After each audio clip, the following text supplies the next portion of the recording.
Salut à tous, j'espère que vous allez bien. C'est toujours et toujours votre frère Bijou d'Afrique du SLPG, seul le peuple gagne. Seul le peuple gagne.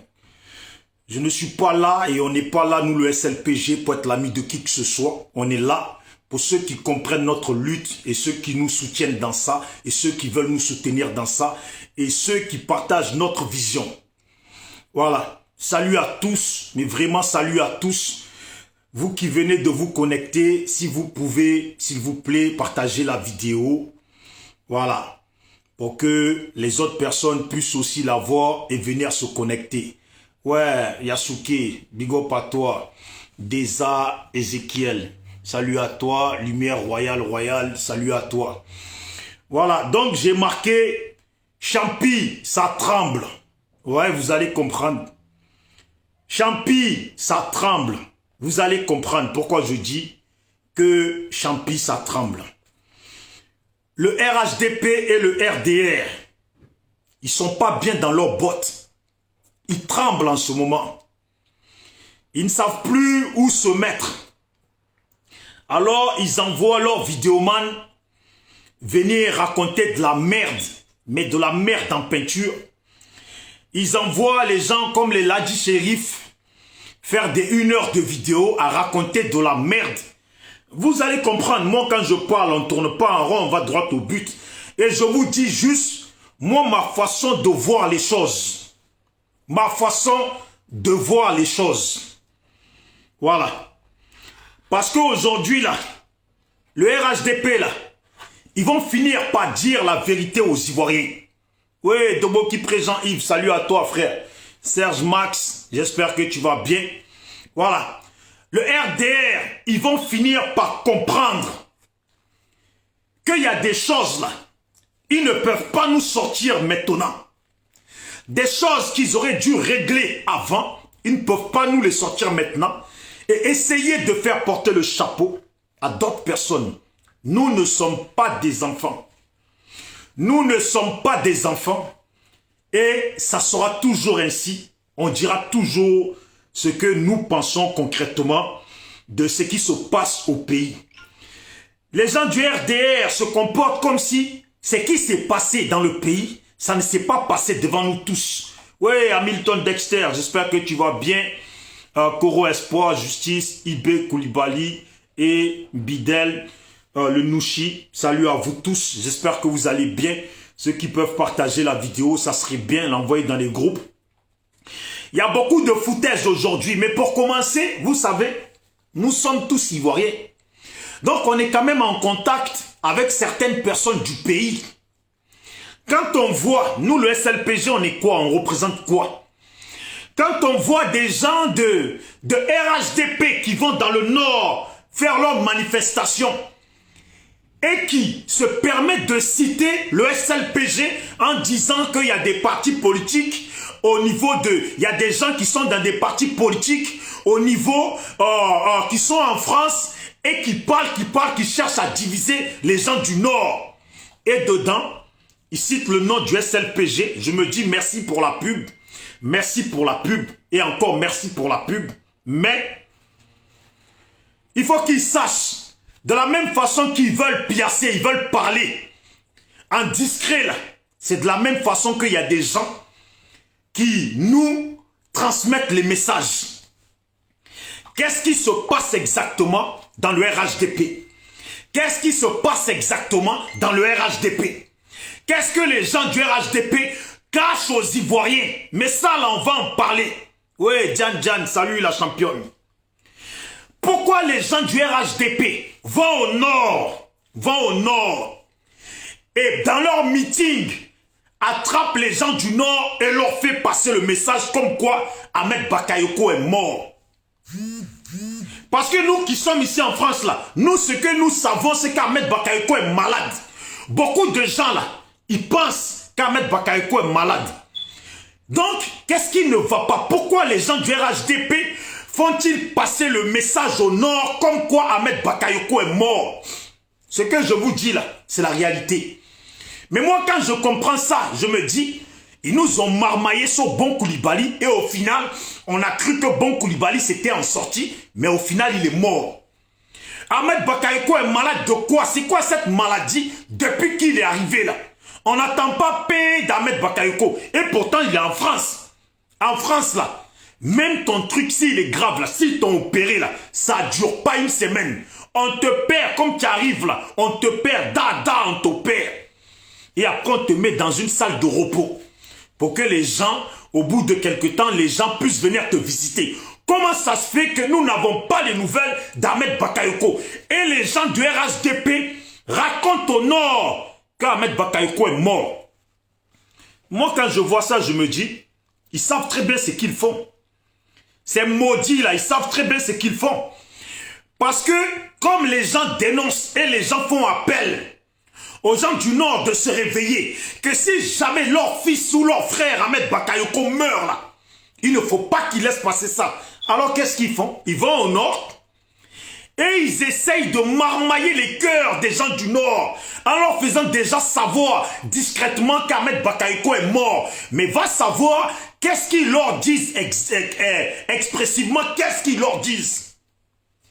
Parce qu'ils savent très bien que s'ils ont réussi à atténuer le cœur des gens qui sont dans les villages et que les cœurs des gens des villages et leur conscience à avaler normalement qu'Ahmed Bakayoko est mort et qu'ils voient que les villageois ont pris ça, ont bien pris ça là. Ça ne va plus aller loin. Vous voyez comment quelqu'un il tombe malade, vous le ramenez en France et d'entrée de jeu, vous l'enlevez sur sa place de représentant de la franc-maçonnerie ivoirienne et vous l'enlevez sur sa place de premier ministre, etc. Parce qu'il est aussi ministre de la Défense, ministre de l'Intérieur, il est maire et il est candidat pour les députés. Vous l'enlevez sur les postes, pourquoi? Est-ce que vous pensez que dans ce qu'ils ont fait là, leur comportement là, est-ce que vous pensez que c'est un comportement des gens qui savent qu'Ahmed Bakayoko va revenir ou des gens qui pensent qu'Ahmed Bakayoko va revenir? Les postes là de franc-maçonnerie là, ils l'enlèvent dessus, pourquoi? Pourquoi ils l'ont enlevé dessus? S'ils sont sûrs qu'il va revenir, pourquoi ils l'enlèvent dessus? C'est parce que ils savent ce qu'ils ont fait. Ils savent très bien ce qu'ils ont fait. Et ils savent qu'il ne va pas revenir. Voilà pourquoi ils l'ont déjà enlevé. Oui. Et Maté Lakapi, ça fait longtemps. J'espère que tu vas bien. Joseph Kwasi, j'espère que vous allez bien. Si vous pouvez partager la vidéo. Parce qu'aujourd'hui, comme j'ai dit, ça tremble champi.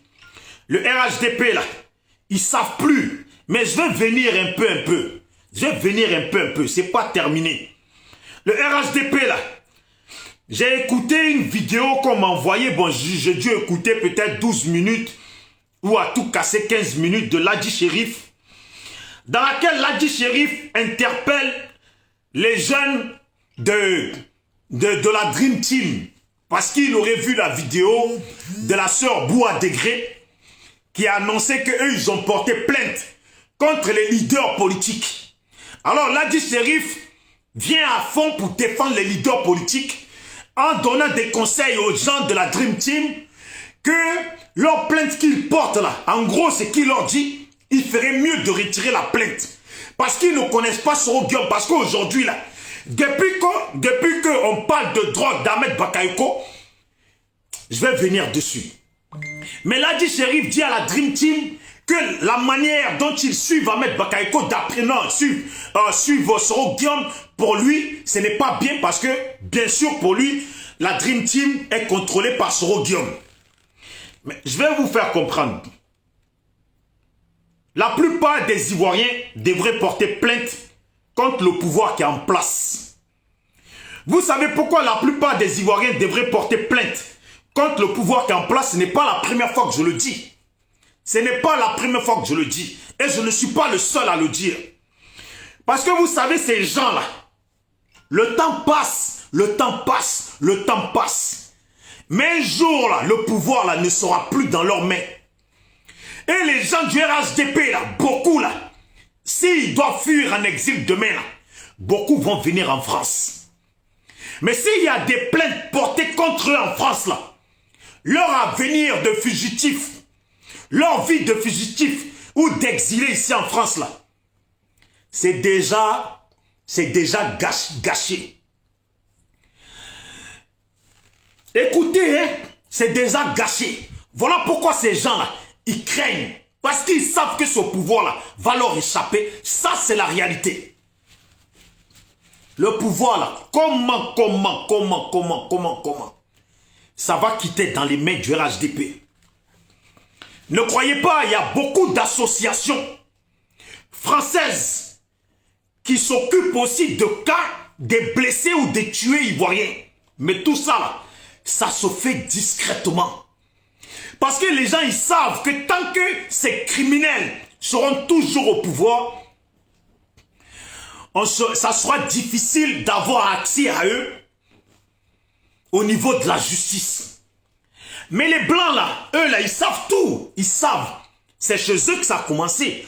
Donc, ils savent que toute dictature, tout pouvoir qui s'impose de force et qui écrase sa population, là, a forcément une fin. Tôt ou tard, a forcément une fin. Alors, ils savent que si le RHDP perd le pouvoir, là, il y aura beaucoup d'Ivoiriens qui vont se lever contre tous ceux qui ont été dans le pouvoir du RHDP. Si on prend les gens par rapport au crime de Douekoué, il y a des gens là, leur plainte là, c'est déjà tout prêt. C'est déjà tout prêt. Mais comme les autres, c'est eux qui sont au pouvoir. Et c'est eux qui dirigent le pouvoir, qu'on ne peut rien faire. Les Blancs, ils disent toujours, il faut attendre. Il faut attendre chaque chose à son temps. Chaque chose à son temps. Parce que les plaintes qui seront posées contre les gens du RHDP, là, ça sera des plaintes internationales, des poursuites de partout où ils vont fuir. C'est encore plus dangereux, c'est encore plus triste pour eux que pour d'autres personnes. Maintenant, j'en viens à la chose. Je vois Ladi Chérif dans sa vidéo qui parle de Diendéré. La conversation qui montre la conversation de Diendéré avec Soro Guillaume. Pourquoi je parle de ça?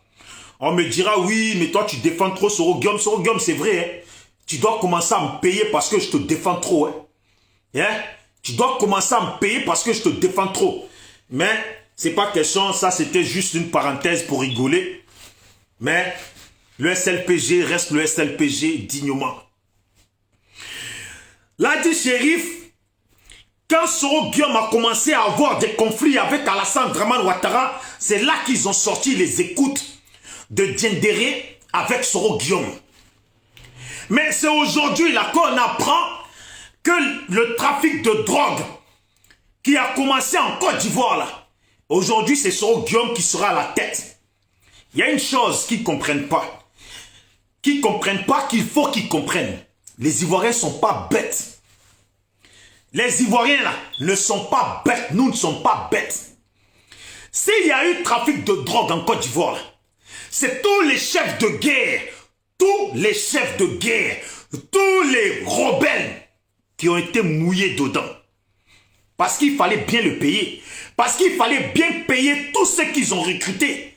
Est-ce que eux là même, ils avaient suffisamment d'argent pour payer? Est-ce qu'Alassane avait suffisamment d'argent pour payer tous les gens qui ont combattu pour lui? Il fallait bien que l'argent vienne de quelque part. Donc s'il y a eu trafic de drogue au niveau du pays là, si on doit accuser quelqu'un, c'est le pouvoir en place. Est-ce que nous sommes bêtes? Vous pensez que le ciel là, vous êtes les seuls à voir les nuages du ciel? On voit tous les nuages du ciel. Ce qui s'est passé en Côte d'Ivoire là, on le voit tous, on le sait tous. Ne nous blaguez pas. La question, on dit Ahmed Bakayoko est mort. C'est le message qui circule au nord là-bas de la Côte d'Ivoire. Dites-nous la vérité. Si Ahmed il est mort là, dans tous les cas là, vos cinémas vous allez tourner en rond là. S'il est mort là, vous serez obligé de nous dire qu'Ahmed est mort. Ça c'est clair.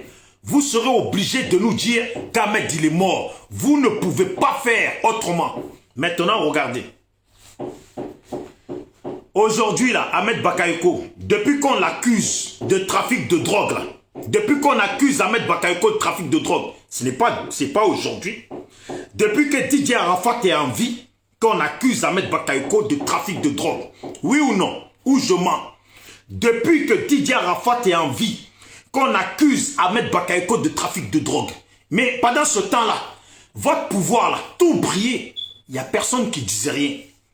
Tout était beau pour tout le monde. Il n'y a personne qui disait rien. Mais c'est parce qu'aujourd'hui, cette fois-ci là, la façon dont Ahmed Bakayoko est venu, et que vous essayez de l'accuser là, et que tout le monde maintenant ouvre les yeux et disent que s'il y a trafic de drogue au niveau de la Côte d'Ivoire, il y a la femme d'Alassane dedans et il y a Alassane lui-même dedans. Parce que ce sont eux qui sont en contact avec les trafiquants de drogue de France, les Corses, etc. et les mafieux colombiens. Donc là, parce que les gens ont commencé à mettre le nom de la femme d'Alassane dedans et à accuser Alassane lui-même là. Bof!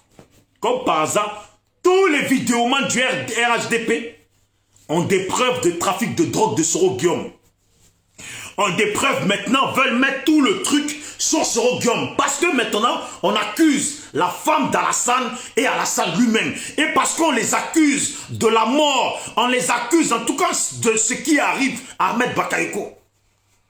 Depuis quand vous avez réagi, depuis quand les gens accusent Ahmed Bakayoko, ça fait déjà des années qu'on traite Ahmed Bakayoko de trafiquant de drogue. Est-ce que vous avez réagi? Maintenant qu'on accuse, dans ça là, on accuse de ce qui arrive à Ahmed Bakayoko, on accuse directement Alassane, sa femme et son pouvoir là. Trafic de drogue là, on les accuse directement là. C'est là maintenant. Vous voulez faire porter le chapeau à Soro Guillaume. Vous sortez, oui, Nazi Christelle, j'espère que tu vas bien. Vous sortez maintenant des soi-disant preuves que Soro Guillaume aurait trafiqué de la drogue. Mais, vous savez, l'histoire de trafic de drogue, là, je donne un conseil aux Ivoiriens. Je donne un conseil aux Ivoiriens. Si demain le pouvoir change là, l'enquête sur le trafic de drogue là, il va falloir traduire ça en justice. Vous allez voir ce que vous allez voir. Parce qu'ils sont au pouvoir, s'ils ont cœur, qu'ils disent que c'est Soro Guillaume le trafiquant de drogue. Ils disent que la femme d'Alassane n'a rien à voir dedans, qu'eux ils n'ont rien à voir dedans. Qu'ils confient l'enquête là à la police de France. Qu'ils confient l'enquête là, vraiment là, aux Américains et autres. Ils vont voir ce qu'on appelle enquête. Parce que ces gens-là, ils ne connaissent pas enquête. Ils croient que c'est leur enquête farfelue qu'ils font au niveau du pays là. C'est ça qu'ils appellent enquête. Donnez l'enquête aux Français, réellement là. Donnez ça à la police des polices. Donnez ça aux vrais enquêteurs français là. Donnez-leur l'enquête. Ils vont partir d'un seul téléphone d'une personne. Et ils vont vous sortir tout le boing. Tout le boing de tous ceux qui à un moment donné là ont eu à mettre leur bouche dans une histoire de drogue. Est-ce que vous savez ce que c'est même l'enquête? Là dit Chérif, il dit, ouais, on a fini de l'enquête faciale, reconnaissance faciale. Et que maintenant on est reconnaissance vocale. Mais ce que tu es en train de dire, les Français sont à 100 ans dépassés de ça. Tu sais ce que... Est-ce que vous savez ce que c'est même l'enquête? Est-ce que vous savez ce que c'est l'enquête? Vous ne savez pas ce que c'est l'enquête. Donnez l'histoire de la coque, la cocaïne. Là. Donnez vraiment l'enquête. Mais c'est parce que c'est les Ivoiriens qui blaguent. C'est parce que c'est les Ivoiriens là. Vous êtes là. Vous ne voulez pas économiser pour vraiment mener une bonne enquête. Si vous mettez l'argent là et que vous confiez vos plaintes là à un bon avocat français, mais quand je vous dis, c'est pas vos avocats de Gbagbo là, la noire là, qui vous donnez vos affaires, ça traîne, ou à vos avocats bidon africains, ivoiriens là. Moi je vous parle pas d'eux. Donnez ça à un bon avocat français. Un avocat là, qui aime bien, un avocat qui aime passer devant les journalistes. Vous allez voir ce qu'ils vont en faire de cette affaire. Vous allez voir ce qu'ils vont faire de cette affaire. Alors, si vous ne pouvez pas, mettez, économisez. Quand le pouvoir va changer demain, vous allez commencer à porter plainte contre tout le monde. Je vous garantis que si les Français, là, ils font enquête, qu'ils ont des preuves, qu'ils peuvent aller contre la femme d'Alassane, ou contre Alassane, ou contre beaucoup de gens, là, ces enquêtes-là, ils vont les mettre de côté. Parce qu'ils savent. Eh, non, il faut connaître blanc. Il faut connaître blanc. Parce que les blancs, là, ils ont compris la Côte d'Ivoire. Ils savent que c'est un pays où ceux qui sont au pouvoir, là, quand ils vont perdre le pouvoir, là, il y aura beaucoup de poursuites contre eux. Les blancs, là, ils sont pas cons. Qu'est-ce qu'ils vont faire? Ils vont mettre les preuves de côté. Comme ça, si demain, les autres, ils perdent le pouvoir, là, c'est eux-mêmes qui vont apporter ces preuves pour que les enquêtes soient beaucoup plus amplifiées. Ils sont là. On accuse maintenant. Ouais. Dans une enquête concrètement, là, toutes les accusations dans la bouche qu'ils portent à Soro Guillaume. Ouais, on a des preuves. Ouais, on a dit ça, là. Ça fait maintenant quelques années que Soro Guillaume est en exil. La seule plainte qu'on porte contre Soro Guillaume, là, c'est truc de BCAO, non? Braquage de banque de BCAO ou accusation de vouloir faire un coup d'État. Mais banque de BCAO, là, d'abord, Soro Guillaume n'est pas le seul dedans. Et pour vous dire très clairement, là, nous tous, nous sommes là. On sait quand même que dès le moment que le pouvoir d'Alassane, du RHDP, là, dès le moment que les rebelles là, ont pris le pouvoir, les Français leur ont donné le pouvoir, là, le lendemain, dans le mois qui a suivi, là, ils sont tous devenus riches. Ils sont tous devenus riches. Des gens qui marchaient en claquettes déchirées, ils sont tous devenus riches. Comment ils sont devenus riches? Comment ils sont devenus riches? Dis ouais, Soro il a fait ci, un tel il a fait ça, et on accuse l'autre. Mais ça s'est passé devant nous. La drogue là, dès le départ, ils ont tous commencé à trafiquer la drogue. Tous trafiquer la drogue. Y compris Soro même dedans. Il ne faut pas qu'on commence à dire que je le défends. Y compris Soro même dedans. Mais arrivé à un moment donné là, si Soro est traqué, qu'il quitte le pays pendant des années là, les choses qui continuent à se passer dans le pays, on ne peut pas faire porter le chapeau à Soro. On ne peut pas faire porter le chapeau à Soro. Ce n'est pas possible. Même ici, en Occident, ici, des fois, la police, ils sont sur toi. Ils font l'enquête. Et à un moment, boum, tu te rends compte que c'est louche derrière toi. Ça devient louche autour de toi. Et si tu trafiquais, tu arrêtes tout. Pendant quelques mois, eux, ils vont continuer à te suivre. Quand ils vont remarquer qu'au final, ils n'arrivent plus à avoir des preuves, ils n'arrivent plus parce que peut-être tu as capté là. Ils vont s'arrêter. Et même ils vont tout abandonner parce que si les éléments qu'ils ont déjà pris là, c'est pas, ça pèse pas là, ils vont tout abandonner. Ça veut dire Soro Guillaume là, si ça fait 2 ans qu'il est en exil ou je sais pas combien là, le trafic de drogue qui se passe en Côte d'Ivoire là, vous pouvez pas venir encore le mettre dedans. C'est pas possible. C'est pas possible. On parle de tonnes de cocaïne. Et même ce qui me fait mal, c'est que là, on parle de la mort. Les gens sont aux aguets. Tout le monde attend de voir Ahmed Bakayoko sortir vivant de l'hôpital. Et depuis là, on ne voit pas ça. Et maintenant, les gens parlent de la mort d'Ahmed Bakayoko. Et ils viennent nous distraire sur de la coque. Ils sortent enregistrement de Diendéré avec Soro Guillaume. Mais attendez, ça date de combien de temps la première fois qu'on nous a balancé ça? Ça date de peut-être il y a 5 ans derrière, non? Ou 4 ans, ou voire plus derrière. C'est maintenant que vous voulez nous sortir ça. Ouais, le Burkina Faso, Tata Soro. Le Burkina Faso, là, il y a une personne qu'ils attendent beaucoup plus qui est en Côte d'Ivoire, car Alassane Dramane Ouattara ne veut pas leur rendre. C'est bien Blaise Compaoré qui a tué Thomas Sankara. L'âme de Thomas Sankara ne repose pas en paix tant que Blaise Compaoré n'a pas été puni. Et vous croyez que parce que vous avez arrêté un discours de Diendéré avec Soro où il préparait des choses, oui. Mais au final, ils ont fait quoi? Ils n'ont rien fait. Au final, ils ont fait quoi? Ils n'ont rien fait. Et pourtant, Blaise Compaoré que vous cachez dans le pays, vous gardez dans le pays, lui il a tué un digne fils d'Afrique. Un digne fils d'Afrique. Il n'y a pas un Africain qui lutte pour la cause africaine dont dans la bouche le nom de Thomas Sankara ne sort pas. Et ils savent très bien que lui qui a tué Thomas Sankara là, est en Côte d'Ivoire et il mène la belle vie et on lui a donné la nationalité ivoirienne. De quoi vous venez nous parler ici? De quoi vous venez nous parler ici? Vous faites un choix là, vous mettez sur Guillaume et Blaise Compaoré, vous dites au Burkinabé là, choisissez un là, leur choix là, il est vite fait. Prenez les gens au sérieux. Quand vous trafiquez la drogue, quand vous trafiquez la drogue, vous avez trafiqué. On dit ouais, Soro Guillaume il trafiquait. Mais il n'était pas le seul chef de guerre. Il n'était pas le seul rebelle dans le pays. Et il y a des gens qui ont fait d'eux des rebelles. Il y a des gens qui les ont téléguidés. Il y a des gens qui les ont rendus riches.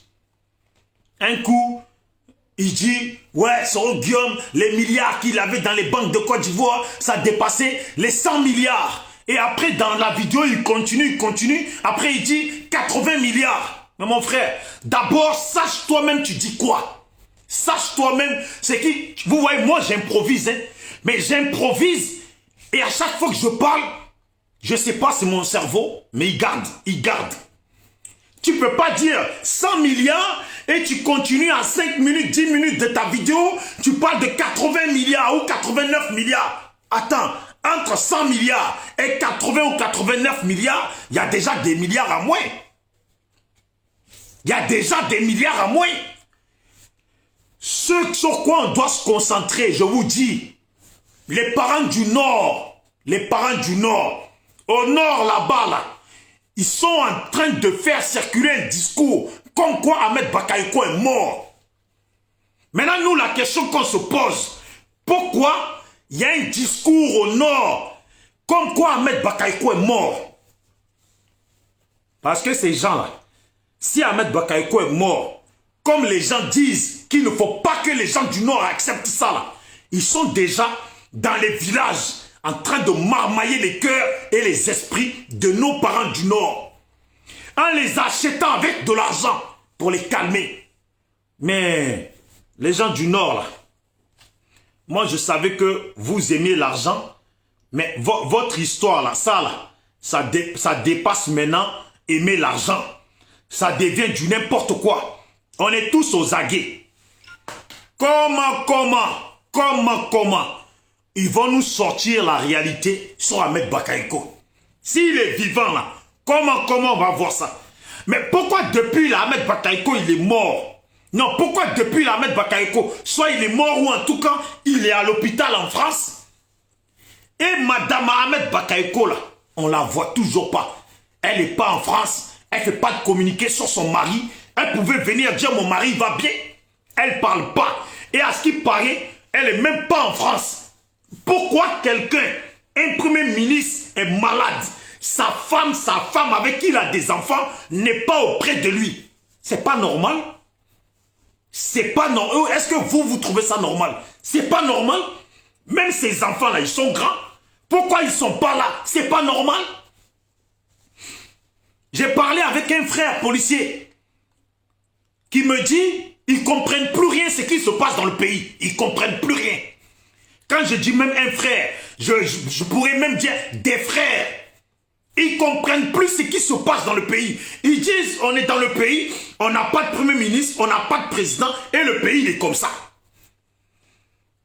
On n'a pas de premier ministre, on n'a pas de président, on n'a pas de vice-président et le pays il est comme ça. Qu'est-ce qui se passe? Qu'est-ce qui se passe? Depuis Alassane, là, qu'est-ce qu'il est venu chercher en France?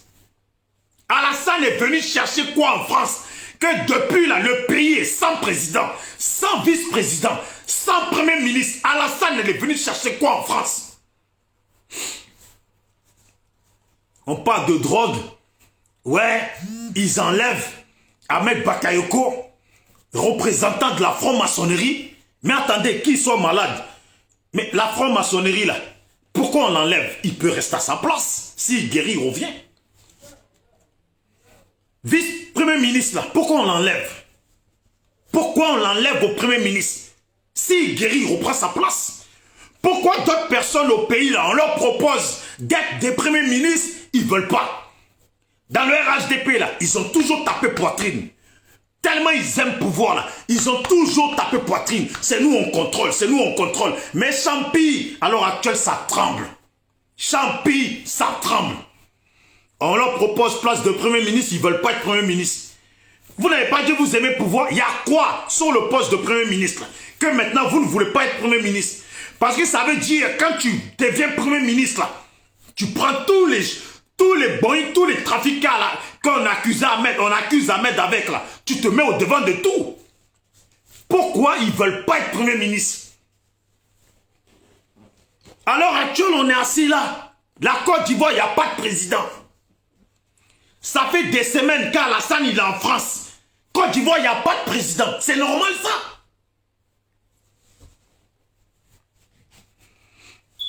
En tout cas, dans drogue là, j'appelle les Ivoiriens, comme la Côte d'Ivoire est devenue un pays de drogue, j'appelle les Ivoiriens de déposer aussi des plaintes vers ça. Voilà, de déposer des plaintes vers ça. Comme ça, quand le pouvoir va changer un jour, là, les gens seront poursuivis. On fera venir des vrais enquêteurs dans le pays pour mener une vraie enquête de terrain. Parce qu'il faut une vraie enquête de terrain.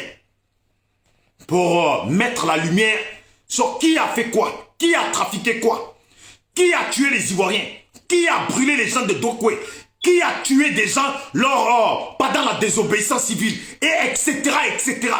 Qui est le bourreau ou qui sont les bourreaux des Ivoiriens? Ça là, il faut une enquête de terrain. Il faut une enquête de terrain. Et pour le moment, tant que ces bandits-là sont au pouvoir, on ne peut pas avoir une enquête de terrain. Mais ne vous inquiétez pas. Ne vous inquiétez pas. Les satellites dans le ciel, là, ça appartient aux Blancs. Ne vous inquiétez pas. L'enquête, là, comment le jour qu'ils perdent le pouvoir, portez plainte, faites des poursuites. Faites des poursuites, vous allez voir en 2-2 comment ça va aboutir. Est-ce normal que Ladi Chérif vient s'asseoir et se plaint que les gens de la Dream Team, en tout cas ceux de la Dream Team de Paris, ont porté plainte contre certaines personnes du pouvoir d'Alassane et du pays? Ça veut dire ces personnes-là, ils ont aussi vu la plainte. Et la plainte ne les arrange pas. Parce que c'est des voleurs. Ils ont de l'argent dans les banques de France. Et ils ont leur futur qu'ils ont prévu pour venir en France. Mais qu'est-ce qui les dérange? Qu'est-ce qui les dérange? Écoutez, hein. Il va falloir maintenant peut-être demander à la femme d'Ahmed Bakayoko de réagir. Et si vraiment Ahmed Bakayoko meurt là, et si vraiment il est mort là, moi je demande à sa femme, c'est ton mari, hein? Si elle est sûre que c'est son mari là, elle doit porter plainte si Ahmed Bakayoko meurt. Elle doit porter plainte si Ahmed Bakayoko meurt. Et elle doit même porter plainte pour les accusations sur son mari. Pour que si son mari n'est plus là, il risque plus rien. Donc pour qu'on poursuive les enquêtes. Et la plainte là, elle doit la poser au niveau de l'Occident. Quand le pouvoir va changer un jour en Côte d'Ivoire, reporter la plainte en Côte d'Ivoire et exiger. Vous allez voir, on aura tôt ou tard la lumière sur cette histoire de trafic de drogue en Côte d'Ivoire. Tôt ou tard, la lumière sur cette histoire de trafic de drogue en Côte d'Ivoire. Mais je vous le dis, arrêtez de croire que ces accusations doivent rester sur Ahmed Bakayoko. Non. Je vous dis, c'est la femme d'Alassane Ouattara. Il le dit bien, Ladi Chérif dans sa vidéo, que la femme d'Ahmed Bakayoko, la femme d'Alassane Ouattara n'est pas une petite femme. Est une femme dangereuse. Oui, c'est une femme dangereuse. C'est une femme dangereuse. Une femme qui s'est mise sur tous les biens d'Ofoué et s'assise dessus. C'est une femme dangereuse. C'est une mauvaise femme. C'est une trafiquante. C'est une trafiquante. C'est tous des trafiquants. Parce que derrière la femme d'Alassane, Tous ceux qui sont ses amis là sont des trafiquants, des voleurs, des arnaqueurs et des tueurs. C'est ça qu'ils ont ramené au pays. Soyez sereins. Soyez sereins. On ne va pas le laisser. Là, Ivoiriens, s'il vous plaît, restez concentrés. Ceux qui veulent faire des vidéos pour aller dans des discours, pour nous schématiser la tête, là, il faut laisser ça. Là, c'est les législatives là, qui intéressent les gens. Regardez, mettre l'œil sur ceux qui y vont. Maintenant, je vais dire une chose là. Il y a une Patricia Guibanos. Patricia Guibanos. Pour cette fois-ci là, je te laisse. Hein, tu vois là, moi j'ai prononcé ton nom. Tu as fait une vidéo. Tu parles en parabole. Mais à la base, je t'aime bien. À la base, je t'aime bien. Mais la prochaine fois là, comme on dit là, dans la vie c'est comme ça, les gens, ils cherchent à ce qu'on mette bouche sur eux. Et après ils vont dire que c'est l'autre qui est mal éduqué. Quand tu es bien éduqué, tu es mieux éduqué qu'une autre personne là. Tu sais ce que tu fais? Quand tes oreilles entendent que ça ne s'adresse pas à toi, tu passes ton chemin. Quand tes oreilles entendent que ça ne s'adresse pas à toi, tu passes ton chemin. Je te le dis parce que je t'aime bien. Donc cette fois-ci là, je modère ma parole parce que je t'aime bien. Et parce que ta vidéo, c'est quelqu'un qui me l'a envoyé. Mais arrête-toi là, c'est mieux. Arrête-toi là, c'est mieux. Parlez en parabole. Et ceux qui veulent parler là, parlez de moi clairement. Ne parlez pas en parabole. Moi, je ne parle pas en parabole. Alors, parlez pas en parabole. Patricia Guibanos, je sais que là, ils vont te faire comprendre que je parle de toi. Mais, je t'aime bien. Depuis que je fais vidéo, j'ai clashé beaucoup de gens sans parler de toi. Si je dis que les gens sont partis dans des manifestations et n'ont pas dit ce qu'il fallait dire, quand tu me dis à moi, les gens ils parlent, ils sont assis dans leur salon, ils parlent. Mais tu peux m'expliquer? Là où tu étais assise quand tu faisais tes paraboles sur moi là, c'était où? Sur la comète? C'était sur la NASA? Tu étais assise quand tu parlais? Je préfère m'arrêter là parce que après je vais continuer, je vais dire des mots que j'ai pas envie de dire. Parce que je t'aime bien. Fais attention, enlève-toi sur ma route. Parce que moi là, je sais pas clasher. Moi je sais pas clasher. Voilà. Je sais pas clasher, je sais pas. Comme je sais pas parler en parabole, c'est comme ça, je sais pas clasher. Enlève-toi sur ma route, c'est mieux. Okosisi, il m'a dit, t'as appelé. Tu devais me joindre. Et que comme tu m'as pas joint, pour moi, c'est comme si un peu il t'a pas appelé. Ou c'est comme si un peu, tu penses que tu as parlé de moi et que ça suffit comme ça. Ça suffit pas, ne parle pas de moi. Si je parle de ce bâtard de Blé Goudé, c'est ça qui te dérange? Ouais. Voilà Blé Goudé hier, il disait, ouais, on veut une élection législative avec 0 mort. Mais Blé Goudé, tu as fauté déjà, tu dis n'importe quoi. Parce que là, il y a déjà des morts pendant la désobéissance civile. Et ces gens-là comptent aussi dans les législatives.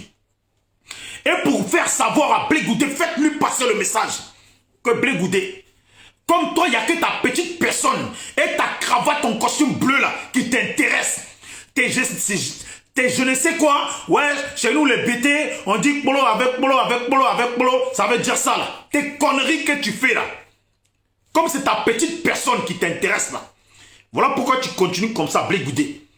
Mais nous, on est là pour te dire la vérité. Comme c'est ta petite personne qui t'intéresse et ton costume bleu que tu mets là, qui t'intéresse là. Sinon là, tu allais savoir que là où je te parle, il y a le dimanche passé là, il y a eu un blessé déjà.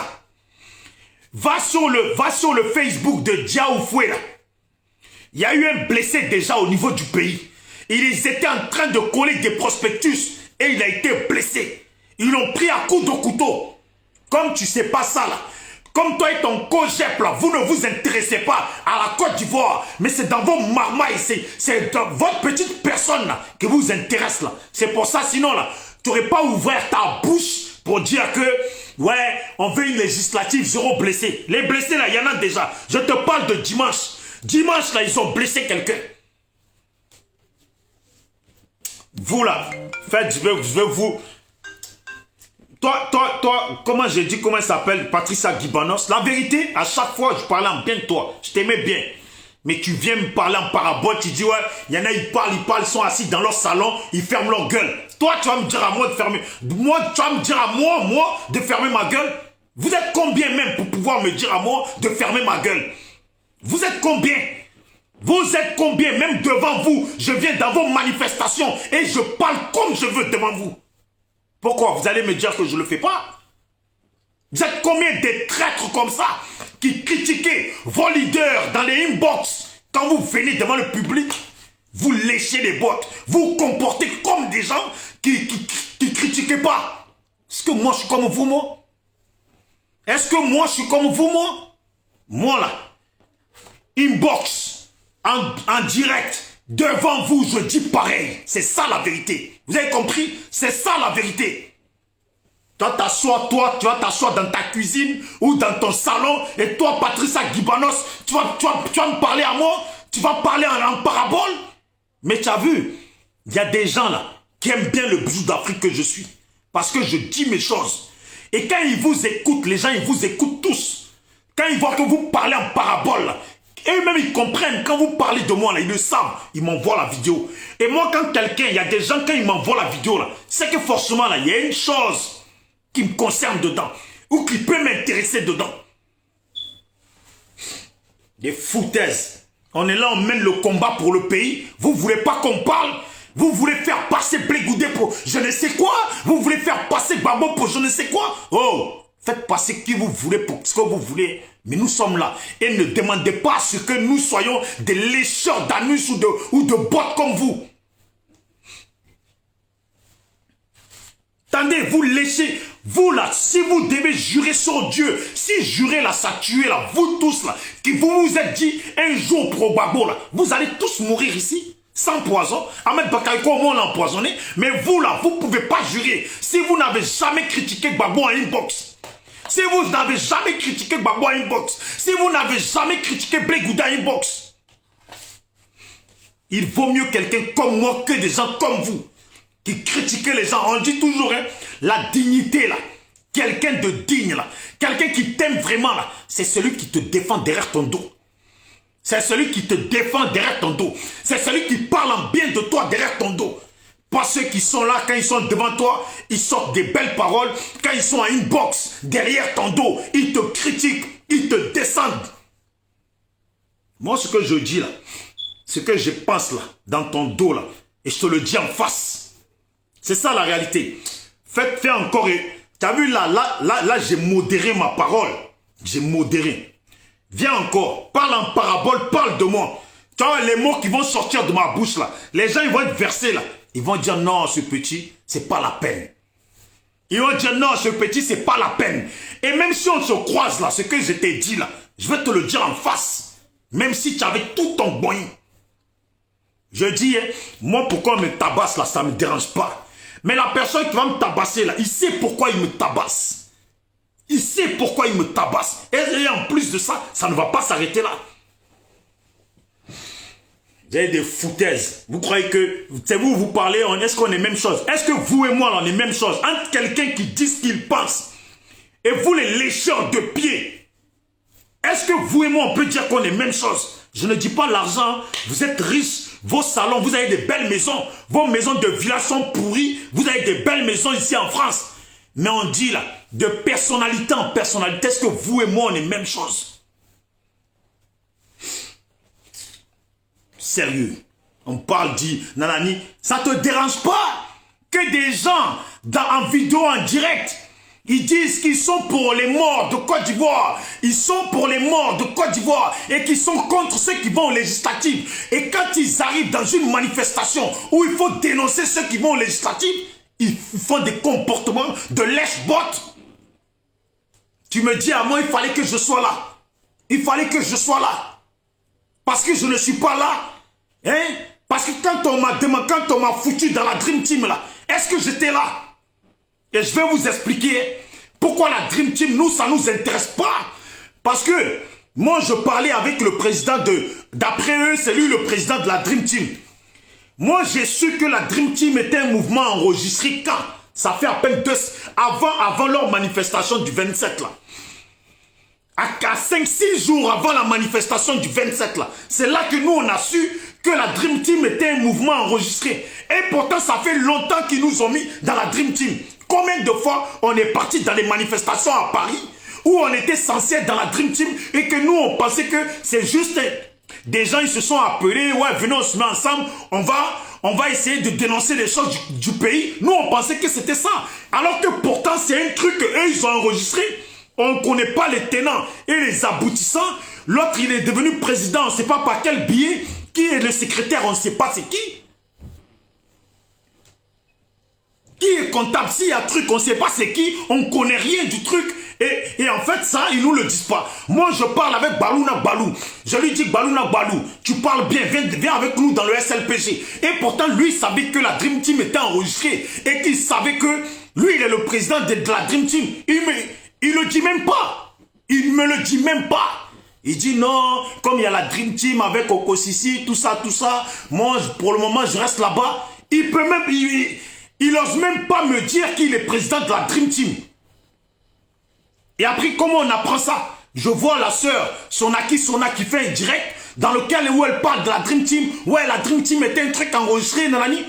Vous foutez des gens dans des trucs sans leur expliquer, sans leur dire c'est quoi, et personne ne sait c'est quoi, et on est là comme ça, vous nous appelez Dream Team, on ne sait pas c'est quoi. C'est de la foutaise ça. Moi je croyais que moi j'ai mon truc, notre association politique SLPG, on voit qu'il y a des gens de Soro, donc on s'est dit bon peut-être la Dream Team, il y a le parti de Soro, nous aussi on met notre parti dedans, c'est comme ça, c'est juste les jeunes qui font le bon qui doivent venir faire un truc, et pourtant c'est un truc enregistré. Et après, lui, il m'envoie un message, Balouna Balou, pour me dire, oui, pour la manifestation, moi je les appelle pour qu'on fasse une manifestation où nous on est prêts à tout prendre en charge. Il m'envoie un message, il faut que les gens de la Dream Team, chaque partisan de la Dream Team donne 50 €. Sachant que nous, eux ils pensent que moi je suis bête, moi j'ai appelé les autres. Les locations du matériel c'est combien? On m'a expliqué que c'est 150 €, 200. Je dis bon ça, nous on va payer ça. Lui, il m'envoie un message après pour me dire ouais, il faut que chaque partisan de la Dream Team envoie 50 €, fasse une participation de 50 €. Il croit que moi, je suis bête. Je l'ai appelé, il ne peut pas le nier. J'ai dit, tu me dis quoi là?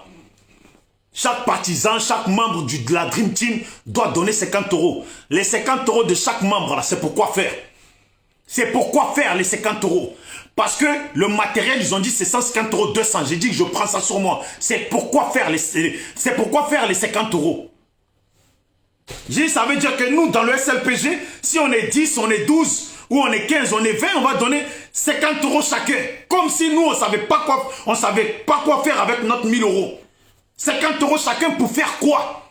Pour en faire quoi? Vous avez prévu quoi? Et ça veut dire dans la Dream Team, si on est tous 50, si on est 100, chacun va donner 100 €, chacun va donner 50 €, alors qu'on ne sait pas ce que vous allez faire avec, ça va devenir quoi? Et je lui ai dit, si vous êtes en contact avec des gens du pays et que vous préparez vos choses là-bas, vous voulez que les gens donnent 50 € pour faire vos choses avec des gens du pays, ça c'est votre problème, ça ne nous concerne pas. Explique-moi c'est quoi ton histoire de 50 € chacun? Vous nous dites même pas. Et jusque-là, on ne savait même. Et jusque-là, je ne savais même pas encore que la Dream Team était un mouvement enregistré. Vous ne dites pas que la Dream Team est un mouvement enregistré. Vous voulez qu'on donne 50 € chacun. Vous pensez que même ça, là, c'est de l'ordre à énerver les gens. C'est moi, vous voulez marmailler? Vous croyez que vous êtes levé quand vous pour vouloir marmailler?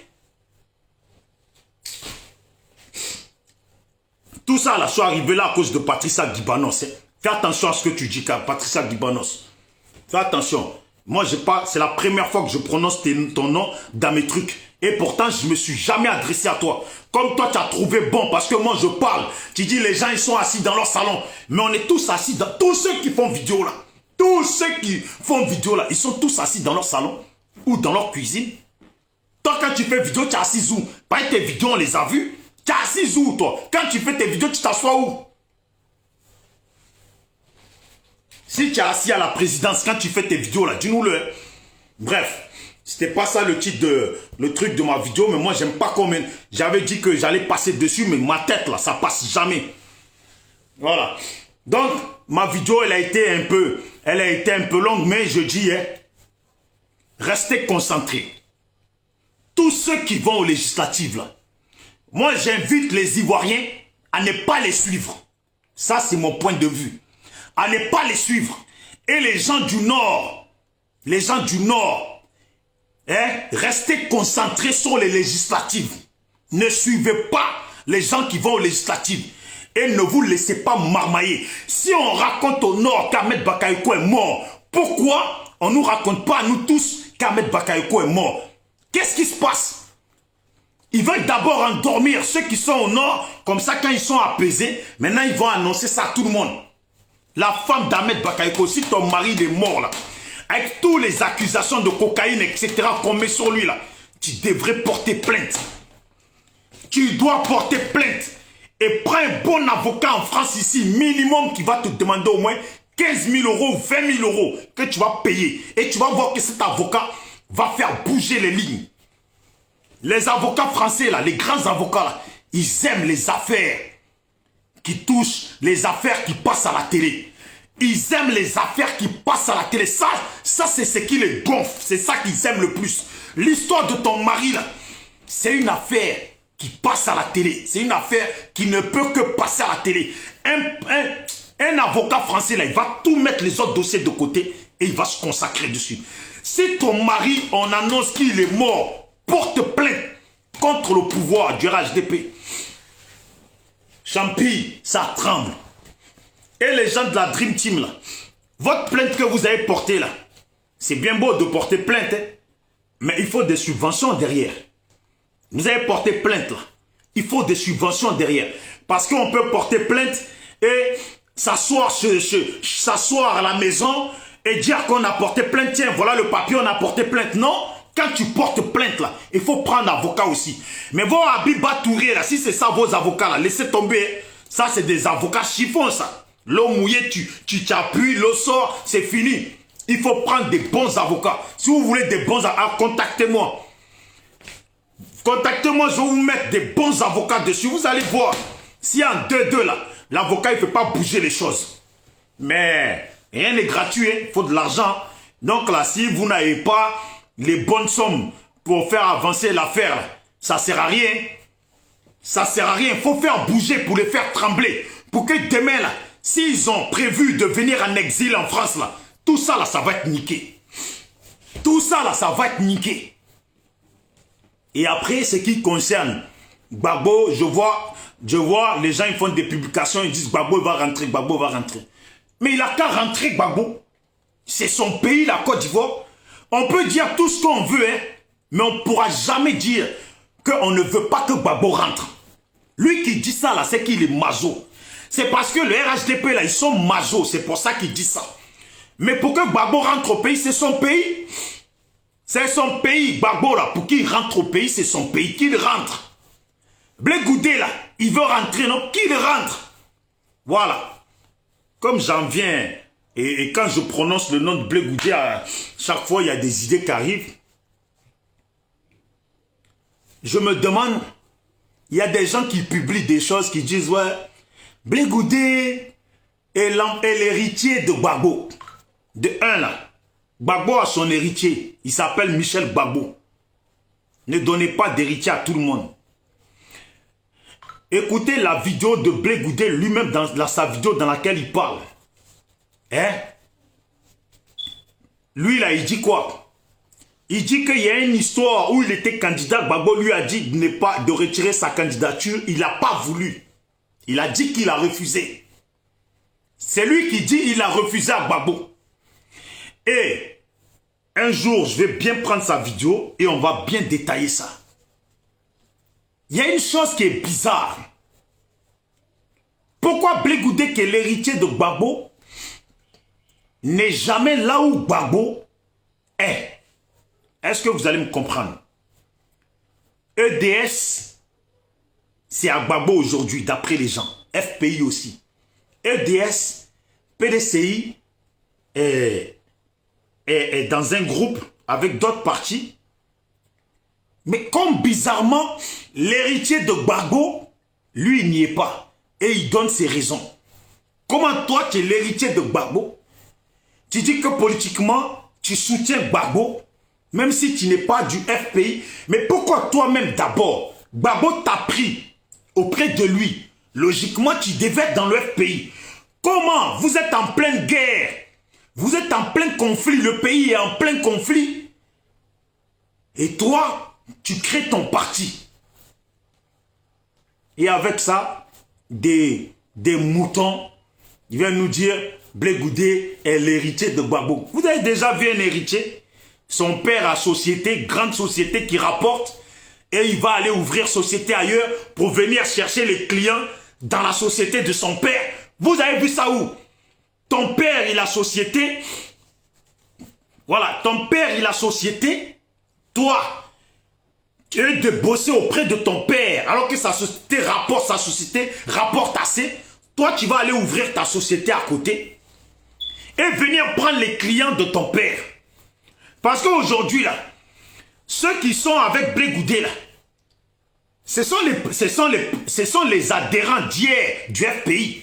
Ce sont les mordus de Gbagbo d'hier qui aujourd'hui, parce que vous pensez que les partisans de Blé Goudé, là, vous pensez qu'il les a inventés? Il ne les a pas inventés. C'est les gens du FPI, là.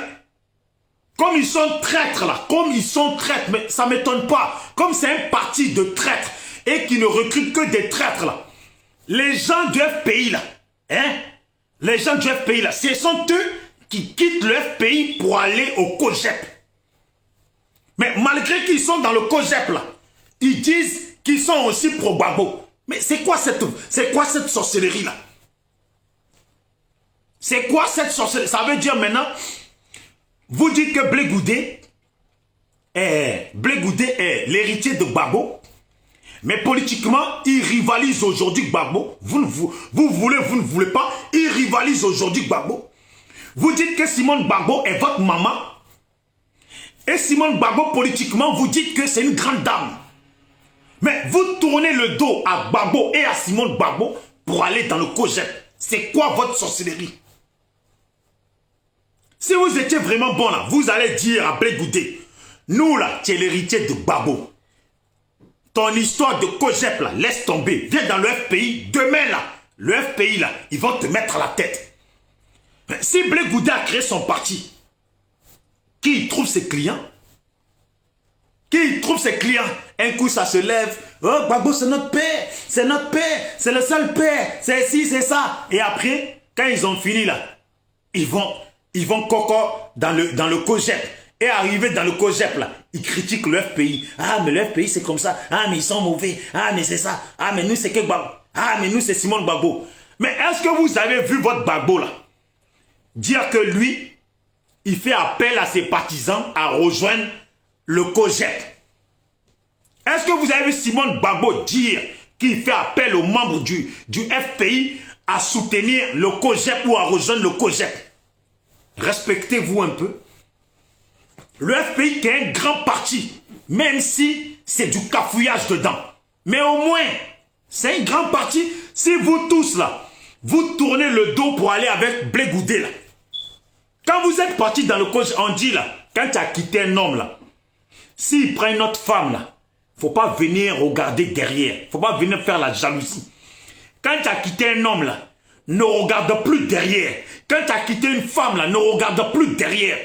Mais vous là, vous trahissez, parce que c'est ça, vous êtes des traîtres de toute façon. Vous trahissez le FPI, vous allez avec le COGEP. Alors qu'aujourd'hui, si Blé Goudé a un nom là, si Blé Goudé a un seul nom là, c'est grâce à Gbagbo. Si Blé Goudé est Blé Goudé aujourd'hui, si Blé Goudé a un nom dans le pays, c'est grâce à Gbagbo. Vous quittez FPI pour aller au COGEP. Et maintenant qu'on vous dit, le porte-parole direct du COGEP, deuxième après Blé Goudé, rentre au pays, une semaine après, il passe RHDP. Et que le mec, il dit que depuis qu'il est en exil, ce sont les gens du RHDP qui le nourrissaient. Et pourtant, pendant qu'on le nourrissait là, il rendait visite tous les jours à Blé Goudé, à La Haye. Mais quand c'est comme ça, là, en fait, ça vous va, on va dire, le fait qu'on dit Djabi Youssouf a basculé avec le RHDP, jusque-là, ça vous va. Jusque-là, c'est un traître. Mais maintenant, quand Djabi Youssouf lui-même, il dit que c'est Blé Goudé qui l'a envoyé au pays et que depuis que lui, il était en exil, ce sont les gens du RHDP qui le nourrissaient. Bon, à partir de là, Blé Goudé, il demande pas ça. Mais ça, là, ça par contre, ça ne rentre pas dans vos cordes. Ça par contre, ça ne rentre pas dans vos cordes. Comment les gens du RHDP ont fait pour nourrir Djabi Youssouf, deuxième du COJEP, nourrir Djabi Youssouf, jusqu'à ce que Djabi Youssouf soutienne Blé Goudé, jusqu'à ce que Blé Goudé sorte de prison et continue à le soutenir. Et maintenant, dans leur maman, ils rentrent au pays, passent RHDP. Et là, vous ne vous posez pas de questions. Et là, par contre, tout passe normal. Djabi Youssouf est un traître. En fait, tout le monde est un traître. Tant que ça ne touche pas à vos Blé Goudé, tant que ça ne touche pas avec Gbagbo, parce que demain, là, on va dire Blé Goudé est traître, là. Vous allez dire qu'il n'est pas traître. Mais si on dit que même la propre femme de Blé Goudé est traître, vous allez cracher sur sa femme. On voit ça ici. Qu'est-ce que vous n'avez pas dit sur Simone Gbagbo? Qu'est-ce que vous ne dites pas sur Nadine Bamba? Et pourtant, c'est les femmes de Gbagbo. Des incohérents comme ça. En tout cas, on ne va pas rester long. Je dis, hein, restons concentrés sur les législatives. Parce que 2 jours là, je vois que le RHDP et d'autres personnes sont en train de nous marmailler l'esprit. Ils sont en train de sortir les histoires de cocaïne, les histoires de ça. Ah, Sorogium a fait ça. Ah, un tel a fait ça. Ah, l'autre, il a fait ça. Et pendant ce temps-là, les jours arrivent. On est le 4. C'est dans 2 jours. C'est dans 2 jours. Vous savez quoi? Qu'ils parlent de leur coq. Qu'ils parlent de ce qu'ils veulent. Mais au moins 2 jours là, qui restent là. On va dire, là on est déjà, on va dire rester 1 jour. Parce que là, bientôt à minuit, on passe le 5. Vous voyez? À minuit, on passe le 5. Ça veut dire là, leur histoire de drogue, leur histoire de guerre avec Soro, leur histoire de Soro est un dictateur, leur histoire de un tel est comme ça, un tel est comme ça là. Mais dans vos têtes là, enlevez ça. Concentrez-vous sur les législatives. C'est tout ce qui est la vérité. Concentrez-vous dessus. Au lendemain des législatives là, on en rediscutera de qui est vendeur de drogue, qui est traître. Et après, j'espère qu'après les législatives, là, ils vont nous sortir Ahmed Bakayoko vivant. Oui, Ibra Stark, j'espère que tu vas bien. Oui, Reine Denis, je t'ai vu depuis, hein? J'espère que tu vas bien. Voilà. Donc là, il faut que le RHDP sache qu'après les législatives, là, on va se concentrer sur l'histoire d'Ahmed Bakayoko. Ils vont nous sortir si Ahmed Bakayoko est vivant ou s'il est mort. Comme ça, on va continuer. Laissez-leur faire leur blabla, mais restez concentrés. S'il vous plaît, les Ivoiriens, restez concentrés. Restez concentrés. 2 jours, il reste 1 jour. Ça veut dire là, demain c'est vendredi. C'est samedi les trucs. Restons concentrés sur les législatives. Et ceux qui disent qu'il n'y a pas eu de mort, il n'y a pas eu... Oh, les RHDP là. Ça tremble. Pourquoi je dis le RHDP, ça tremble? Des gens qui créent eux-mêmes leur meeting et une autre personne de leur groupe vient avec des microbes attaquer leur propre meeting. Vous voyez? En fait, si cette vérité n'était pas sortie là, peut-être qu'ils avaient pour but de dire que ce sont les adversaires politiques qui ont envoyé des gens les agresser. Vous voyez? Mais comme ce qui s'est passé n'a pas plu aux gens du groupe, ils ont dénoncé. Restons concentrés. La drogue là, Ahmed Bakayoko n'est pas le caïd de la drogue de la Côte d'Ivoire, c'est moi qui vous le dis. S'il y a eu trafic de drogue en Côte d'Ivoire là, ils ont tous trafiqué. S'il y a eu trafic de drogue en Côte d'Ivoire là, ils ont tous trafiqué. Dès le moment qu'ils ont pris les armes, combattu pour Alassane, rentré dans le pays, tous les banques qu'ils ont croisés sont au nord jusqu'à Abidjan là, ils ont tout braqué. Ce que je vous dis là, c'est la stricte vérité. Toutes les banques qu'ils ont croisées du nord jusqu'à arriver à Abidjan là, ils ont tout braqué, tout vidé. Ça, c'est la vérité. Et après, ils ont pris le cacao de Côte d'Ivoire, faire passer côté Burkina. Ça, là, c'est une vérité. L'or de Côte d'Ivoire, fait passer côté Burkina. Ça, c'est une vérité. La drogue, là, ils sont tous venus avec. Attendez, mais vous pensez que ces gens-là, ils sont venus faire la guerre sans se droguer? Maintenant qu'on en vient à ça, vous pensez que ces rebelles-là, le boing des rebelles qui sont venus là, vous pensez qu'ils sont venus faire la guerre au pouvoir, en tout cas aux militaires de la Côte d'Ivoire, sans se droguer? Déjà même dans la rue là, les gens qui tuent beaucoup les gens là, ils ne tuent pas sans se droguer. 99% là, quand ils tuent là, ils sont toujours drogués. Et nous savons, il n'y a pas une seule guerre qui s'est passée dans un pays d'Afrique où la drogue n'a pas été mêlée dedans. On prend Sierra Leone, on prend le Libéria, on prend l'Angola, on prend, comment il s'appelle déjà là? On prend le Rwanda, on prend tous ces pays-là. Il n'y a jamais eu une guerre en Afrique où la drogue n'a pas été mêlée dedans. Et même les Américains qui vont en guerre dans les pays, les militaires, surtout les légionnaires, sont les plus drogués au monde. Les rebelles là, reprenez les vidéos des rebelles, regardez bien. Reprenez les vidéos de la guerre. Reprenez les vidéos de la guerre. Regardez dans les yeux des rebelles. Ça pue la coque. Dans leurs yeux là, ça pue la coque, l'effet de coque. C'est ça qui est la vérité. Alors qu'ils viennent, ouais, Soro a trafiqué, Soro a si. Mais Soro là, c'était un simple jeune. Ils ont présenté à IB, IB l'a utilisé, et ça, et tous là. Que ce soit IB, que ce soit Soro, que ce soit Ahmed Bakayoko, Watao, comment il s'appelle, tous ces bons là, je ne sais plus comment ils s'appellent tous là. Les Fofiers, les Agazaga, les comme ça là. Ils sont venus là, tous drogués, parce qu'il fallait droguer. Parce que pour faire la guerre, là, tu as des gris-gris, tu peux avoir les gris-gris. Mais concrètement, faire la guerre, voir des morts, des crânes ouverts, des ci, des ça, si tu n'es pas drogué, là, tu deviens fou. Après la guerre, là, tu deviens fou. Voilà pourquoi les gens, là, ils se droguent. Vous pensez que la guerre qui s'est passée en Côte d'Ivoire s'est passée en une journée?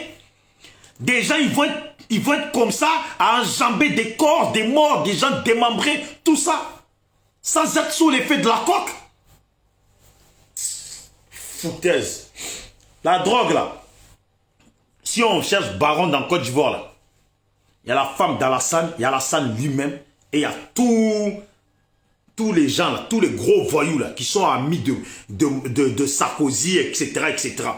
Quand on parle que dans une politique, dans la politique, les politiques où il y a le plus de mafia là, ou de mafieux là, c'est les politiques de l'Occident.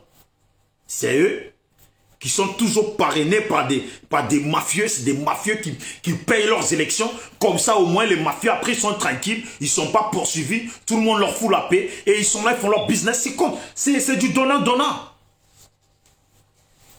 C'est du donnant-donnant. Oui, Martaba, j'espère que tu vas bien.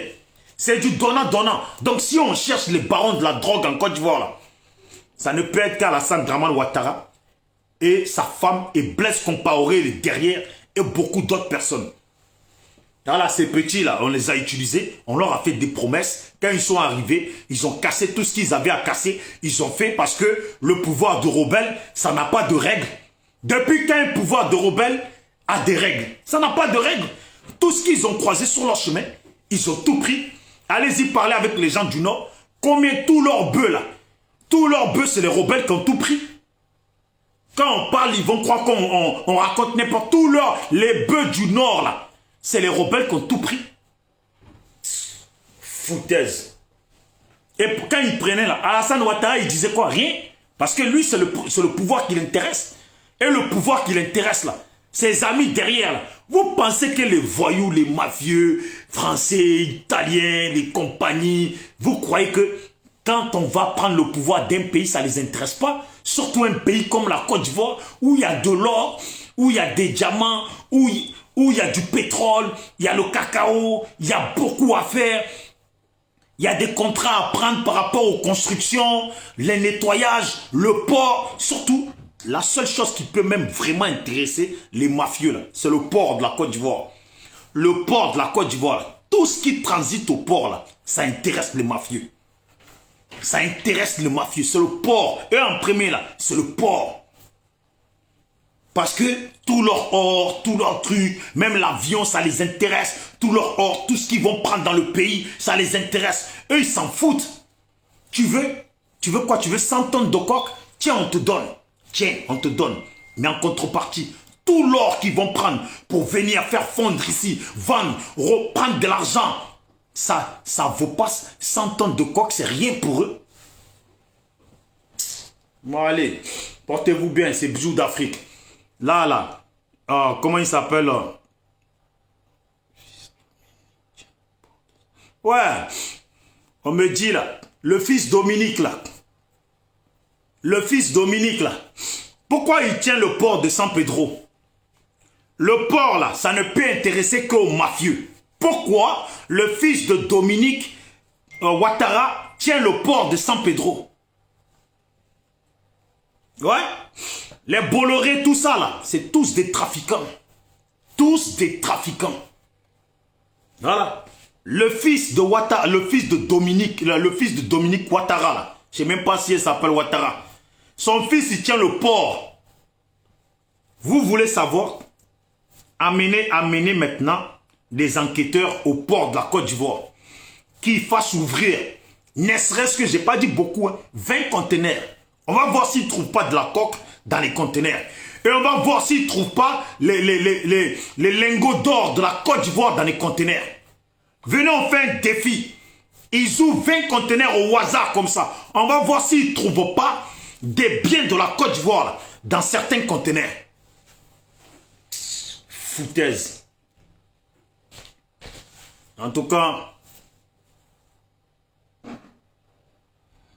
le directeur du port de San Pedro, c'est un Burkinabé. Mais de toute façon, c'est dans le business. Hein. Pourquoi Alassane, là, depuis là? Pourquoi? Si c'est pas un trafic, là, si c'est pas un trafiquant, là, pourquoi il ne rend pas au Burkina Blaise Compaoré?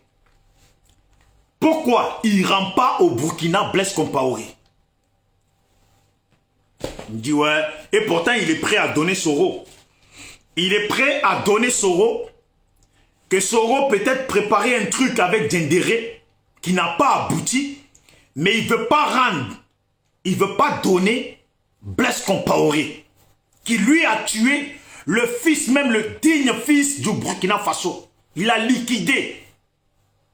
Et qui était même son propre ami. Chez qui il a mangé chez les parents. Le monde entier, là, le jour que Blaise Compaoré va être rendu au Burkina, là, le monde entier, là, vont remercier Dieu et nos ancêtres. Il y a même des Blancs, là, quand ils parlent de l'Afrique, là, ils ne peuvent pas parler sans dire le nom de Thomas Sankara. Il n'y a personne qui peut parler de l'Afrique et de la cause africaine sans dire le nom de Thomas Sankara. C'est pour vous dire à quel point Thomas Sankara est important. Et Alassane, là, il ne veut pas le donner. Parce que dans ces farfouillages, dans ces trafics de drogue, dans ces ventes d'armes, dans tout leur trafic, Blaise Compaoré à avoir dedans. Quand on annonce attaque de djihadistes à tel endroit, et que les Ivoiriens ont tous les regards sur l'endroit, les tonnes de cocaïne passent de l'autre côté. Les tonnes de cocaïne passent de l'autre côté. On appelle ça diversion. Ils annoncent l'attaque des djihadistes là-bas et les tonnes de cocaïne passent de l'autre côté. Des foutaises. Est-ce que le pouvoir d'Alassane, là, tous ceux qui sont dedans là, regardez-les, les chefs de guerre là, regardez-les bien. Prenez leurs photos, regardez-les.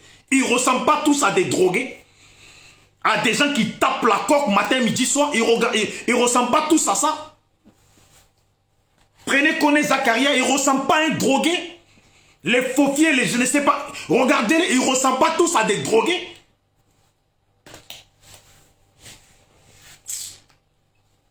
Bon, moi je vais m'arrêter là pour aujourd'hui.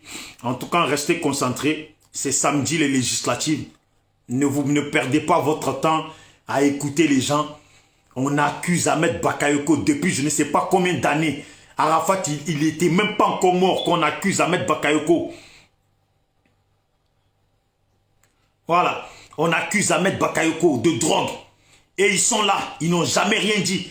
Maintenant qu'on dit Ahmed Bakayoko est malade et ils l'ont empoisonné et qu'ils veulent l'accuser de drogue là, c'est là maintenant là qu'ils veulent accuser, ils veulent faire des diversions, ils veulent nous torturer l'esprit, nous blaguer l'esprit.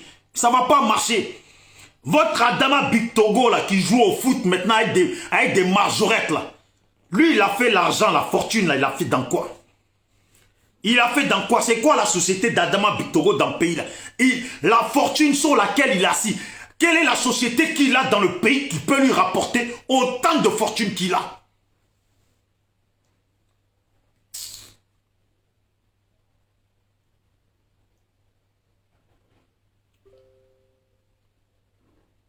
Ouais.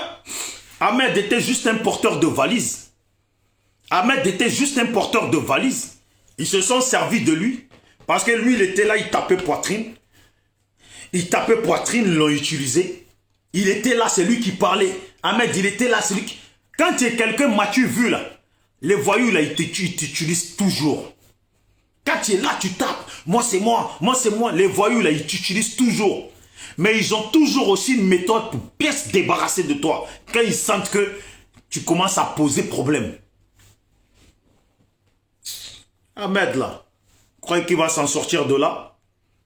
Vous rigolez ou quoi? Eh ouais. Ouais, comme le frère il dit, il mangeait chez les boss du moment, dans les campus et tout. De toute façon, c'est tous des vendeurs de drogue. Écoutez-moi bien. C'est tous des vendeurs de drogue. Et pour preuve, il n'y a jamais eu une rébellion existante dans ce monde qui a existé sans qu'au milieu des rebelles ne circule de la drogue. Si tu veux faire une guerre, si tu veux que les gens combattent pour toi dans une guerre, il faut les droguer. Il faut qu'ils soient drogués pour ne pas qu'ils aient peur. Il faut qu'ils sont obligés d'être drogués. Vous pensez que ces gens-là, sans être drogués, ça tire des balles, ils vont se mettre devant, même si on dit gris-gris. Même si on dit gris-gris. Balle de Kalash là, ça ne connaît pas gris-gris. Et même pour voir le sang, c'est pas tout le monde qui... c'est pas tout le monde qui aime voir le sang. C'est pas tout le monde qui voit des crânes et qui restent comme ça. Non. Même les grands combattants, les militaires américains, quand ils vont en guerre, quand ils reviennent là, ils deviennent fou. Il faut de la drogue. Et depuis la rébellion, la drogue a toujours été dans le pays. Qu'est-ce qui veut nous rabâcher ici? Là dit shérif, ouais, c'est ce Rogum qui a fait ci, c'est ci qui a fait ça. Aïe, ils sont tous coupables dans tout ça. C'est parce qu'ils sont encore au pouvoir. Mais les enquêtes là, les poursuites qui les attendent là, ça, c'est pas encore arrivé. Tant qu'ils sont au pouvoir là, eux-mêmes là, les gens du RHDP là, ils le savent. Que s'ils perdent le pouvoir là, et les plaintes qui vont tomber, ça veut dire que s'ils perdent le pouvoir dans le même mois là, les plaintes qui vont tomber contre eux tous. Parce qu'il y a des Ivoiriens là, ils font pas vidéo, hein, mais ils ont toutes les listes des cadres du RHDP. Toutes les listes, même le plus petit des cadres là, ils ont fait une liste là, où tous les noms, il doit au moins avoir 2000 noms, ou même 3000 noms, qui sont déjà répertoriés. Toutes les plaintes qui vont tomber sur eux s'ils perdent le pouvoir, les poursuites qui vont tomber sur eux s'ils perdent le pouvoir là, et même ils sont au courant de ça. Ils sont au courant de ça. Même toi qui es député RHDP dans le village, en plein milieu de la forêt là, il y aura poursuite contre toi. Parce que comment tu peux accepter d'être dans un pouvoir qui passe son temps à tuer des gens et tu es dedans, ça ne te dérange pas là. Il y aura des poursuites. Que chaque liste soit faite pour nous autres qui ne connaissons pas encore les listes de tous les cadres du RHDP là. Pour ceux qui m'écoutent, faites la liste de tous les cadres. Si tu es du Nord, tous les maires RHDP, tous les députés RHDP, tout ça là, il faut noter tous leurs noms, leurs représentants, y compris leurs familles, leurs noms. Parce que quand le pouvoir va changer, les plaintes, on n'a pas dit on va aller en guerre, on va les tuer. Mais les plaintes, c'est la justice qui va faire son boulot. Voilà. Oui, champion. Les FARC de Colombie, voilà. Et tout est basé sur la drogue. Voilà. Ah, ouais. Ils se sont servis de lui. C'est comme ça, ils ont fait liquider son pote Zébier. Frère, de toute façon, moi je vous dis concrètement, c'est aux gens du Nord que je parle. Mais franchement, Ahmed Bakayoko, là, il a fait tellement de choses que nous, on va pas le pleurer. On va pas le pleurer, même pas un brin, même pas pour rigoler, on va le pleurer. Parce que là, il a tapé trop la poitrine. Il a trop fait de mauvaises choses. En tout cas, nous concernant. Mais vous, les gens du Nord, là, comme vous avez dit que c'était rattrapage ethnique, qu'on vous interdisait de porter vos boubous, là. C'est pour ça que je vous rappelle que ceux qui se sont battus pour qu'aujourd'hui, vous portez vos boubous que vous ne portez pas encore, là. Ceux qui se sont battus pour que vous avez dit que vous ne portez pas vos boubous, on vous interdit de porter vos boubous, ou que quand vous étiez en boubou, les gens vous tuaient. Donc, à ceux qui se sont battus pour que vous arriviez à porter vos boubous, que jusqu'en 2020, là, on ne vous voit pas porter, là, c'est les Soro Guillaume, c'est les Ahmed Bakayoko, c'est Watao qui est mort, c'est Bon Koulibaly, c'est Ibé. Ce sont ces gens-là qui vous ont permis aujourd'hui là de taper poitrine sur Ado.